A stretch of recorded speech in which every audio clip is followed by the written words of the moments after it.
सन 1881 देर अल बहरी इजिप्ट के लश्कर के पास एक जगह जहां एक के बाद एक कई पुराने लाशें मिली। जब ये खबर बाहर निकली तो पूरे मिस्र में हलचल मच गई। आफ्टर दैट साइंटिफिक रिसर्च के बाद पता चला कि ये लाशें 3000 साल पुरानी हैं। लेकिन हैरानी की बात तो यह थी कि इतने लंबे समय के बाद भी उनके बाल और दांत के कुछ हिस्से अब भी सुरक्षित थे। यह कहानी है मूसा अलैहिस्सलाम और हिस्ट्री के सबसे जालिम बादशाह फिरऔन की। कुरान के कुल 44 सूरतों के लगभग 532 वर्सेस में उनका जिक्र मिलता। सूरह यूनुस वर्ष नंबर 92 में कहा गया, आज हम तेरी लाश को समंदर से निकाल कर महफूज रख देंगे ताकि तू उन लोगों के लिए एक निशान बन जाए जो तेरे बाद आएंगे। डॉक्टर मॉरिस बुकाई, एक मशहूर डॉक्टर जो एनाटॉमी के माहिर थे, उन्होंने उन लाशों पर रिसर्च किया तो पता लगा उनमें से एक लाश ऐसी थी जिनकी मौत समंदर में डूबने की वजह से हुई थी और उनका बाल, दांत और स्किन के कुछ हिस्से अब भी सुरक्षित थे, जबकि बाकी लाशें खराब होने लगी थी। फिर उन्होंने पता लगाया कि ये लाश हिस्ट्री के सबसे जालिम बादशाह फिरऔन की है। आफ्टर दैट जब उन्होंने कुरान में देखा तो वो हैरान रह गए, बिकॉज जिस लाश के बारे में वो अब रिसर्च कर रहे थे उसके बारे में 1400 साल पहले बता दिया गया। सूरह यूनुस वर्ष नंबर 92 में कहा गया, आज हम तेरी लाश को समंदर से निकाल कर महफूज रख देंगे ताकि तू लोगों के लिए एक निशान बन जाए। फिरऔन की लाश अभी भी मिस्र के एक म्यूजियम में मौजूद है। सूरह कसस वर्ष नंबर 4 में कहा गया कि फिरऔन बनु इसराइल को अलग अलग टुकड़ों में बांटकर कमजोर कर दिया था। फिर वह उनके बेटों को ज़बह करता और उनकी बेटियों को जिंदा छोड़ देता। वह उन पर हर तरह के जुल्म करते। उनका मेन पॉलिसी था डिवाइड एंड रूल।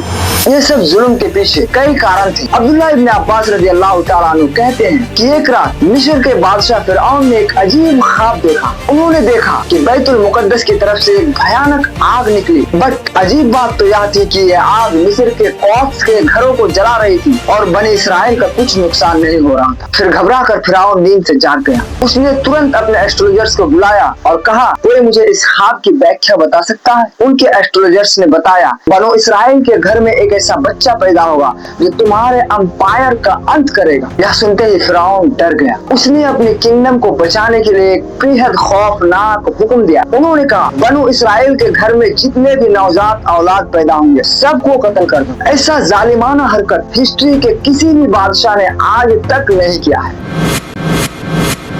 यह फिरऔन की बहुत ही सोची समझी जेनोसाइड थी। यह जुल्म की वजह से बनु इसराइल के हर घर में डर का माहौल था। दाइयाँ घर घर जाकर बनु इसराइल की गर्भवती औरतों को चेक करती थी। जिस भी घर में बेटा पैदा होता वह उसे तुरंत मार देता। ऐसे खौफनाक हालात में मूसा अलैहिस्सलाम बनी इसराइल के एक घर में चमत्कारिक रूप से पैदा। फिर वह फिरऔन के घर में एक रहस्यमय तरीके से जवान भी। जब वह पूरी तरह मैच्योर हो गए तो अल्लाह ने उनको नबूवत अता की और साथ में 2 बड़े बड़े मौजिज़े दिए। फिर कहा, फिरऔन के पास जाओ, वह बहुत बड़ा सरकश और जालिम हो गया है।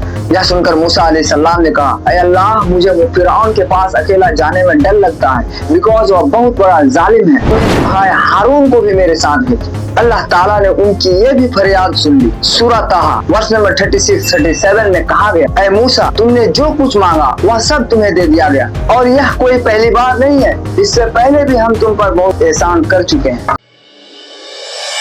क्या तुम्हें याद है जब तुम बच्चा थे, फिरऔन बच्चों को कत्ल कर रहा था। उनके सिपाही बच्चा ढूंढते हुए तुम्हारे पास आने ही वाले थे। करीब था कि वो तुम्हें ढूंढ लेते। ऐसे नाजुक हालात में मैंने तुम्हारी माँ के दिल में इल्हाम किया कि उसको दूध पिलाती रहो और जब उसकी जान का खतरा हो तो उसे फौरन नदी में बहा दो। डरो मत और गम मत करो, हम तुम्हें उससे बेहतर करके उसको लौटाएंगे। फिर तुम्हारी माँ ने तुम्हें एक मजबूत लकड़ी के संदूक में बंद कर दिया और तुम्हें नदी में बहा दिया, इससे पहले कि फिरऔन के आदमी तुम्हें आके पकड़ लेते। संदूक पानी के बहाव के साथ आगे बढ़ता रहा। उधर तुम्हारी बड़ी बहन तुम पर नजर रख रही थी कि तुम्हारे साथ होता क्या है। आखिरकार फिरऔन के रॉयल घाट तक मैंने तुमको पहुंचाया। फिर आसिया की नजर संदूक पर पड़ी। जब उन्होंने उस संदूक को खुलवाया तो अंदर तुम थे, एक बेहद खूबसूरत मासूम सा बच्चा। तुम्हें देखते ही उनके दिल में एक गहरी मोहब्बत पैदा हो गई। लेकिन फिरौन को शक हुआ कि तुम बनो इस्राएल की औलादों में से हो। उन्होंने तुम्हें भी कत्ल करने का इरादा किया, मगर आसिया ने उसे रोक लिया। फिर मैंने तुम्हारे चेहरे पर ऐसी रौनक और अट्रैक्शन रख दी कि फिरौन भी तुमसे प्रभावित हो गया। यह सब मेरे प्लान का हिस्सा था। क्या तुम्हें याद है जब फिरौन ने बनो इस्राएल के बच्चों को कत्ल करने का हुक्म दिया था, और मैंने उसी के महल में तुम्हारी परवरिश का इंतजाम कर दिया। तुम फिरौन के महल में एक प्रिंस की तरह परवरिश पाए और रॉयल लाइफ स्टाइल के बीच बड़े भी। फिर जवानी में एक हत्या के कारण तुम अपना वतन छोड़कर परदेश चले गए। वहाँ पे 10 साल रहे और फिर वहीं पे तुमने शादी किया। फिर जब तुम पत्नी और परिवार के साथ अपने वतन लौट रहे थे तो डाकुओं के डर से मेन रोड छोड़कर एक अनजान रास्ते पर निकल पड़े। क्या तुम्हें याद है? कड़ाके की सर्दी, घोर अंधेरी रात और पत्नी दर्द जैसे तड़प रही थी। ऐसे कठिन समय में तुमने दूर एक आग देखी। तुम उम्मीद लेकर उसकी तरफ आगे बढ़े, पर तुम्हें बिल्कुल भी मालूम नहीं था कि यह चमक मेरी ही तजल्ली है, तुम्हारे जिंदगी की सबसे बड़ी खुशी। मैं अल्लाह सारी कायनात का पालनहार अपनी आवाज में तुमसे बात कर रहा हूँ। सुनो, फिरऔन के पास जाओ, वह बहुत सर्कस और जालिम हो गया है। फिर मूसा अलैहिस्सलाम और उनके भाई हारून अलैहिस्सलाम फिरऔन के दरबार में पहुंचे। मूसा अलैहिस्सलाम ने फिरऔन से पूरे कॉन्फिडेंस के साथ कहा, ऐ फिरऔन, मैं सारे जहानों के पालनहार की तरफ से एक स्पष्ट प्रमाण लेकर तुम्हारे पास आया हूँ। बनी इसराइल को मेरे साथ जाने दो। उस समय बनी इसराइल पर फिरऔन का जुल्म चरम सीमा पर पहुंच चुका था। यह सुनकर फिरऔन ने मूसा अलैहिस्सलाम से हंसते हुए कहा, ऐ मूसा, तुम्हारा पालनहार कौन? मूसा अलैहिस्सलाम ने कहा, ऐ फिरऔन, मेरा पालनहार वही है जिसने हर चीज को उसकी परफेक्ट डिजाइन के साथ पैदा किया है।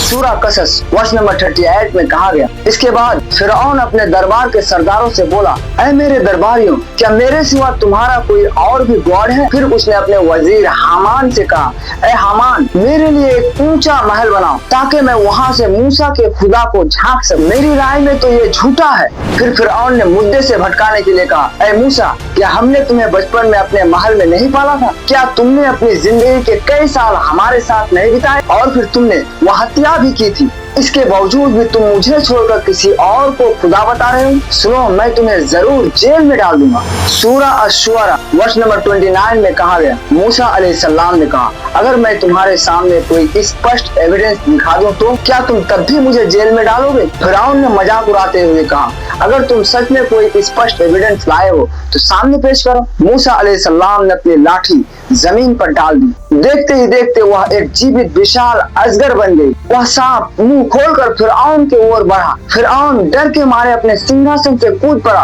और मूसा के बगल में आके छुप गया और कहा, मूसा, मुझे बचा लो। फिर मूसा अलैहिस्सलाम ने उसे सुरक्षा दे दिया। फिर भी फिरऔन उनकी दावत पर ईमान नहीं लाया।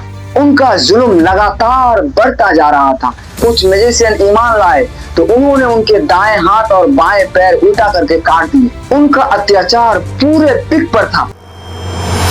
तब मूसा अलैहिस्सलाम ने अल्लाह से दुआ की, ऐ मेरे रब, तूने फिरऔन और उनके सरदारों को दुनिया में बहुत माल दिए हैं। सबसे पहले तू उनके माल को नष्ट कर और तू उनके दिलों को सख्त कर दे ताकि वो ईमान ना ला पाए, वह उस दर्दनाक अजाब को चखे। सूरा यूनुस वर्ष नंबर 88 में कहा गया, उन दोनों की दुआ कबूल कर ली गई। अल्लाह ताला फरमाता है कि हमने मूसा की ओर वही की कि तुम रातों रात अपने लोगों को लेकर इस बस्ती से निकल जाओ। अल्लाह का हुक्म मिलने के बाद मूसा अलैहिस्सलाम रात के शुरू में बनी इसराइल को लेकर मिस्र छोड़कर भागने लगे। फिरऔन को पता चल गया कि मूसा अपनी कौम को लेकर निकल पड़े हैं।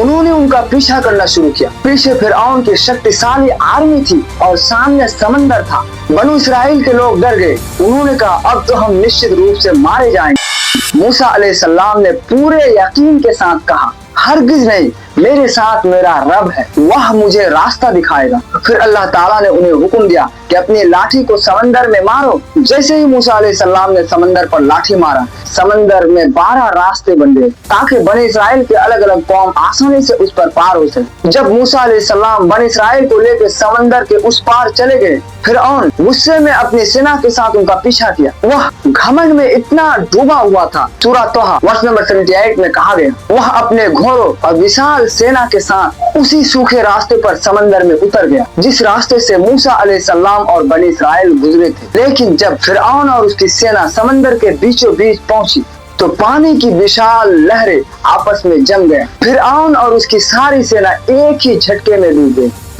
सूरा यूनुस वर्ष नंबर 91 में कहा गया, आज हम तेरी लाश को समंदर से निकाल कर महफूज रख देंगे ताकि तू उन लोगों के लिए एक निशान बन जाए जो तेरे बाद आएंगे।